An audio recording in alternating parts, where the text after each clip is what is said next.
Hello, Googleization Nation, and welcome to Culture and the Future of Workplace Culture, a GGG Unleashed podcast with thought leaders, HumanWorks8. I'm Ira Wolf.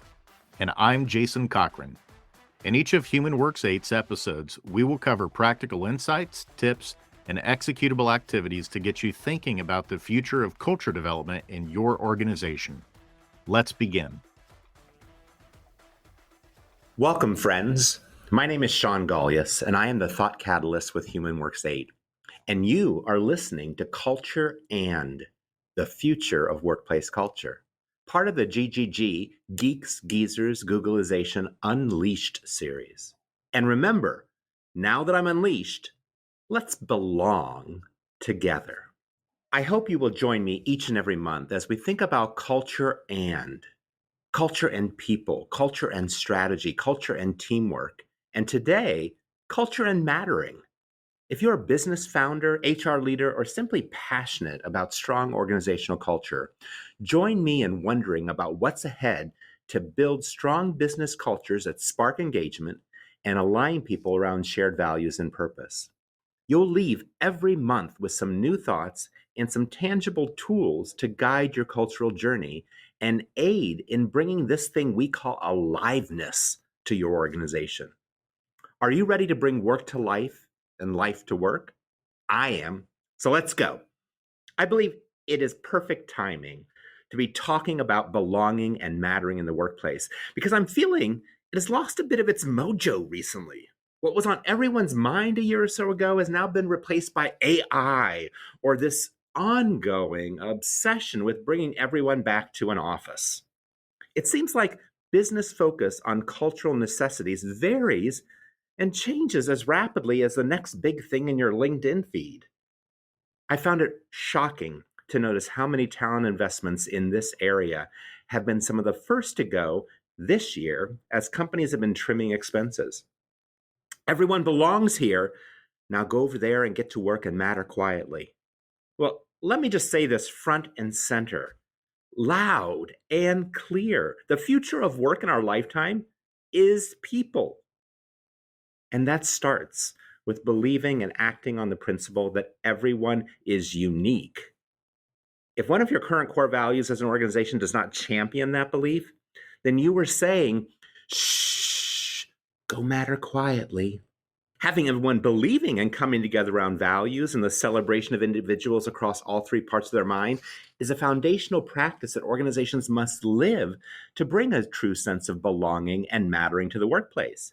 If not, again, you're saying, shh, only parts of you matter. Our HumanWorks8 theory of the 8 bring together everything that creates a culture of belonging and mattering. It starts with that everyone's unique, around the three parts of everyone's mind. It moves to everyone believes around values, both core values of an organization and personal values. And then it moves on to connection, contribution, rising, learning, thriving, and it culminates with bringing work to life and life to work through everyone mattering, believing that everyone is inherently significant and taking specific and tangible actions to bring this to the forefront of your culture. That's how you do it. From how you interview and onboard new talent to how you offboard and transition talent in both the best and the worst of times. How do you get your executive and leadership teams to act differently around this belief? That's what I want to talk about today. I want to share a few practices that we have found that open up this conversation and guide it in a new direction. And let me just say right up front, I am not a diversity, equity, inclusion, and belonging expert. But I have a belief that I live in this world, so I have to take action. And I have to take pride in being a practitioner. Probably not a practitioner, DEI, belonging. What do I mean? Well, I mean, I'm committed for ongoing active engagement, learning, and practice in this area. I believe the power of a strong belonging culture comes from individual leaders finding their own way into that concept, belonging and mattering. A company-wide program is only as strong as its individual leaders and executives and their belief and role modeling around their perspectives and actions they want to commit to on this topic. So today I want to share some of the ways I've been thinking, speaking, and leading others to think about this topic. As I said, I call them ways into this space called DEI and belonging. And remember, no expert, but rather a human facing my own truth in this area. I believe it begins and ends with me. It's my job, no one else's, and I have a choice. Do your leaders feel that way? Think about it. Does every people leader in your organization believe that? And if they don't start there, what good will any organizational program have? I hope you can tell this topic really gets me going. Something that I've been asking myself as a leader is, why haven't I been leading this conversation more often and oh so many years ago when I led a much larger team? Wouldn't that have been the best time? I have felt guilty for not doing so. And if you know me, I don't feel guilty too often. I've even written about how I cut myself a lot of slack and give myself a lot of breaks. And I do that because I believe I may have not hit it on the best time, but the second best time is today. That's why I'm talking about it right now. It's that important. And maybe some of you listening have experienced some of the same feelings. Where do I start? I believe in it. I want to do something. What is it? Well, it all starts with feelings, because I believe true belonging and mattering starts in hearts. So start in your heart. How do you feel about the idea? How have you experienced it? How has it impacted you professionally and personally? And finally, what stories are you telling? And little did I know that since 2020 and throughout even up through this year, I've been asked by companies to do that. Just tell my story in the belonging space. Share my beliefs. I've done that with Johnson Controls, Christian Hansen, MRA, on, talking about my moments and what I've been learning and sharing with other leaders. And I'll have to say, little did I know how little I knew. So let's look at some of the ways in I've been talking about. For me, it all starts with image and seeing something. And an image that has helped me and the leaders I've worked with is this: a jar. Can you picture that in front of you on this podcast? You're holding a jar. Now think about this statement. It's hard to read the label when you are inside the jar. It's hard to read the label when you're inside the jar. Let me share 3 jars I am in. I am in a male jar. I am in a white jar. I am in an LGBTQ plus jar. I live in those jars. The only way to truly see inside the jar is to finally get out and experience other things. And the moments we need to create are conversations with employees and leaders on how to get out of our jars. Here are 3 ways I've been talking about. One way, I try to lead with my mistakes and then move on to how I overcame them or how I'm working on them. My mistake, thinking I already knew. A lack of knowledge really is what it was. My mistake, not being vocal enough. And finally, I have a mistake thinking it was somebody else's work rather than taking responsibility and owning it, that it's everybody's work. We all need to focus on this. One way out of the jar was to confront a mistake I made. I had never protested, marched, really been vocal about what I believed in. I have. And I reflect on it so much how now when I talk about it, it's actually strengthened my belief, strengthened my purpose in this area. Being a speaker on this topic, standing up for it, makes it more important in my life. Another way out for me is this phrase, you will see it when you believe it. I always thought I believed it, but after doing work and thinking for my own self, I am seeing it more and more. Where there might be misconnections, where there might need to be work done, both as individuals, teams, and organizations. And finally, listen. If I'm on this podcast, I like to talk, but I need to listen more. I need to listen till my head hurts, my heart swells, and then you may be really touching and really trying to understand somebody else's perspective. I try to share what I don't know versus what I think I do. I hope this image helps you and others. Allow it to start these moments of conversation around belonging.